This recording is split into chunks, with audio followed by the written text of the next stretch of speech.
네, 다음은 가장 최근에 이슈가 되고 있죠. 한일 간의 경제 전쟁, 한일 간의 경제 전쟁으로 불타오르는 반일 감정에 대한 이슈로 넘어가겠습니다.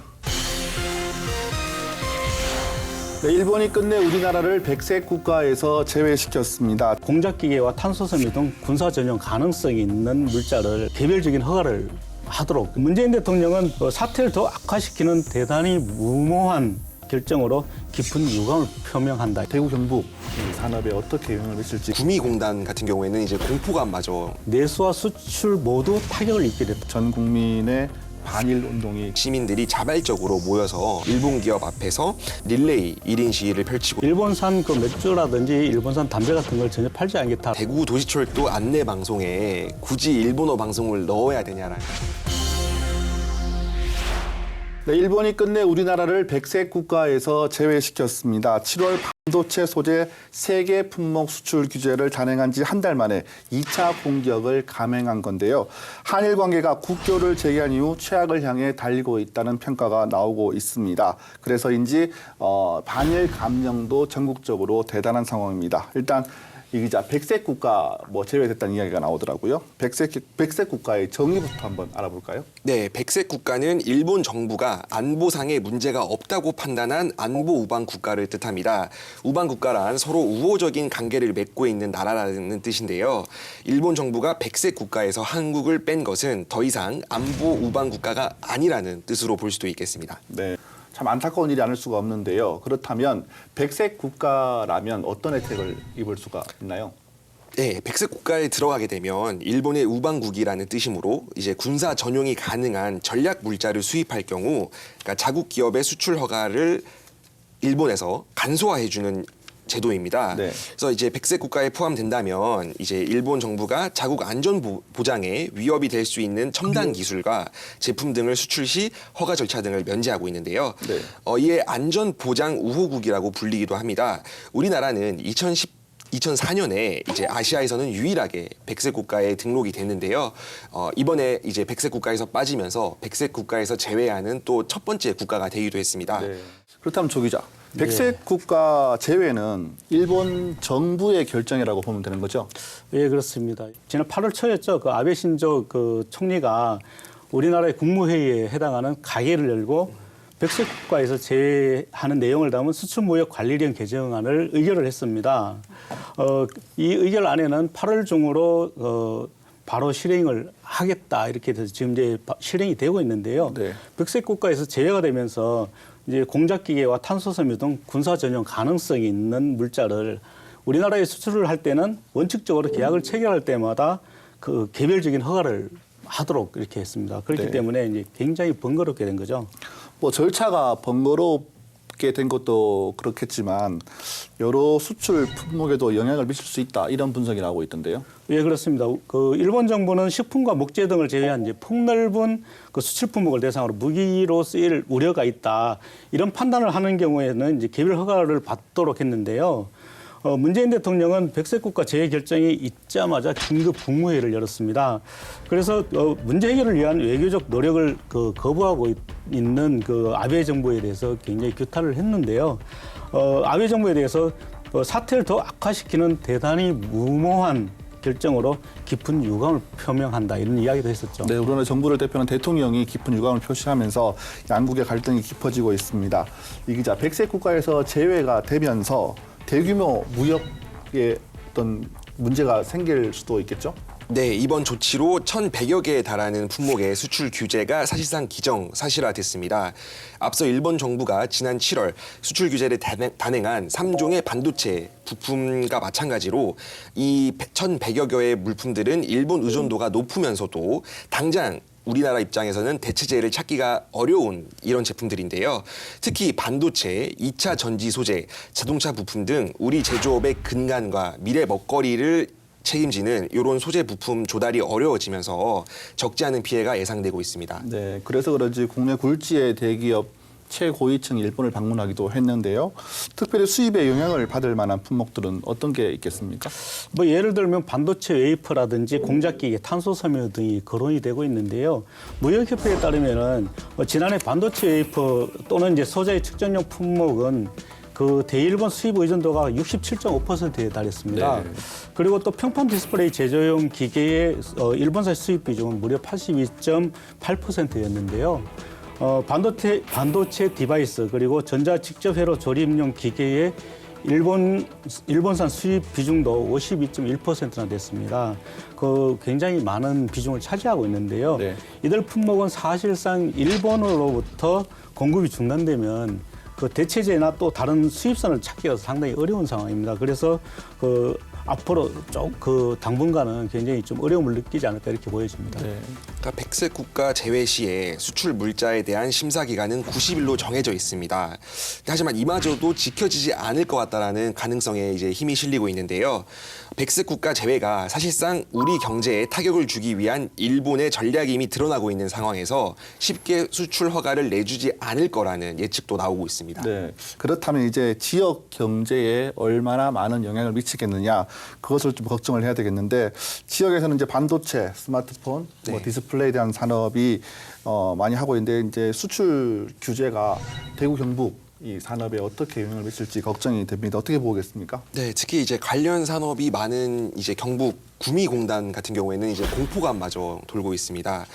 지역 제조업계는 미중 무역 분쟁 등의 영향으로 중국 수출 감소를 겪은 데 이어 산업 전반으로 악재가 번졌다면서 우려가 큰 상황인데요.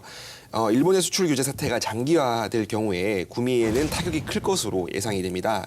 구미공단에는 삼성, LG, SK 등 스마트폰, 디스플레이, 반도체 관련 기업 비중이 60% 정도 차지할 만큼 많습니다. 예, 지금 그 미중 무역 갈등에 이어서 이제 일본이 한국을 그 화이트리스트에서 제외를 하면서 지금 사실 이 대우 경북에서는 굉장히 그 어려움을 많이 느끼고 있는데요. 지금 지난 4월 기준이었죠. 지난 4월 기준으로 대구 지역의 그 수출업체들이 중국에 대한 수출이 전년 대비해서 약 18.4%가 줄었습니다. 그리고 이제 일본의 무역 보복이 시작되기 때문에 앞으로 좀 더 타격이 더 클 것으로 보여지는데요. 대구 달성군에 있는 한 국가산 산단 업체에 있는 대표가 이런 얘기를 하더라고요.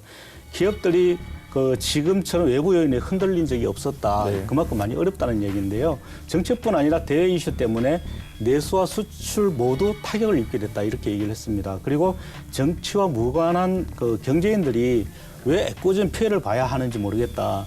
회사 스스로 극복할 수 있는 부분이라면은 우리가 더 열심히 노력을 해서 극복할 수 있겠지만 이거는 뭐 회사가 열심히 노력하더라도 극복할 수 없기 때문에 굉장히 답답하다 이런 얘기를 했습니다. 네, 뭐 재료 수급에도 문제가 되겠지만 더 큰 문제는 생산 설비를 어떻게 갖고 오느냐 그게 더 문제라는 말씀도 있으십니다. 어떻게 보고 있습니까? 네, 저도 정확히는 몰랐던 부분인데, 그러니까 원재료를 일본 제품을 쓰는 것만큼이나 요거 일본산 기계들을 많이 쓰나 봐요.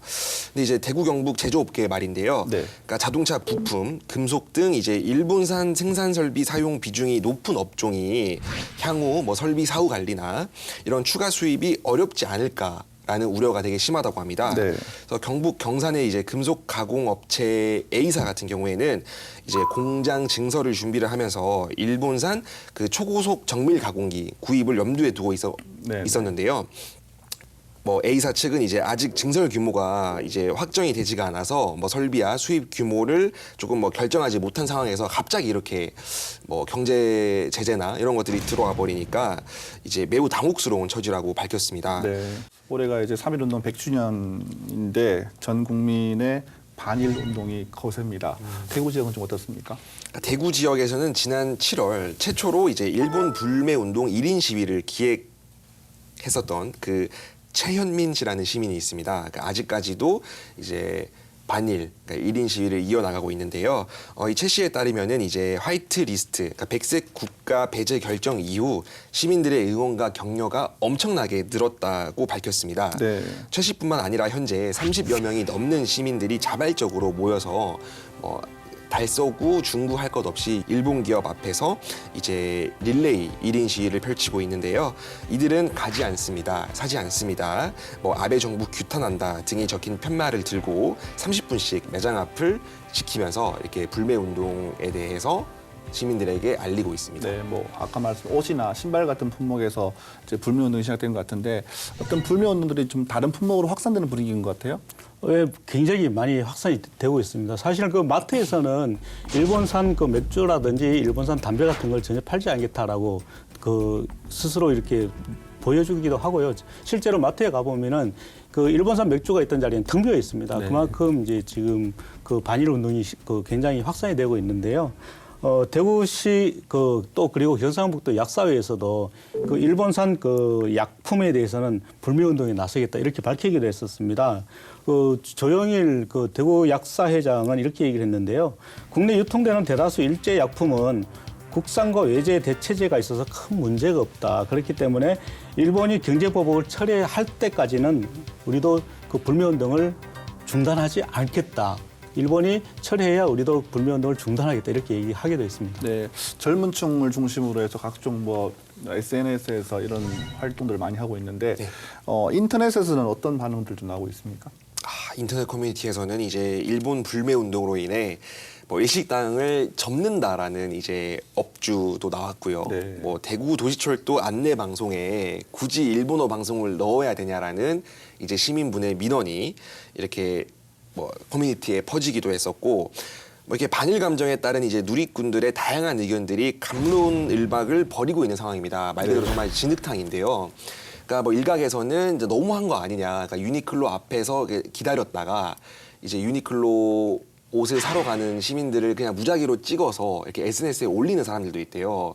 그러니까 이를 두고 이거는 너무 지나친 행사다라고 말씀하시는 분들도 계신 반면에 이제 우리가 단결을 해서 그러니까 한국 국민이 단결을 해서 이렇게 일본 기업 불매 운동을 계속적으로 해야 된다라고 이렇게 말씀하시는 누리꾼들도 많습니다. 네, 그렇죠. 그 사실 우리가 그 불매 운동을 하고 또 일본에게 너희들이 우리한테 경제보복을 한다면 우리도 할 수 있다라는 거 보여주는 건 괜찮습니다. 그렇지만 그 일본인들이 우리나라에 왔을 때 오히려 우리가 더 일본인들에게 친절하게 해주면서 우리 한국은 이렇게 평화롭고 너희들한테 잘 해주고 있는데 너희들은 왜 우리한테 이렇게 하느냐 이런 걸 보여줄 수도 있는 것 같아요. 네. 네. 한국 국민들이 일본으로 관광도 많이 갔었는데 최근 들어서 많이 줄었다고 합니다. 그래서 일본 현지 관광 현지에서는 한국 관광에 줄면서 이제 아베 정부를 좀 규탄하는 그런 목소리가 좀 나오고 있다고 하던데 저도 이제 지역을 다니면서 거리에서 이제 현수막을 본 적이 있습니다. 반일 감정에 대한 현수막이었는데 항일 운동은 하지 못하더라도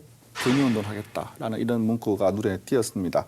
많은 사람들이 이제 항일 감정에 복받쳐서 불매운동에 동참을 하고 있습니다. 한일 두 나라의 경제 전쟁이 앞으로 좋은 결과로 나왔으면 좋겠습니다.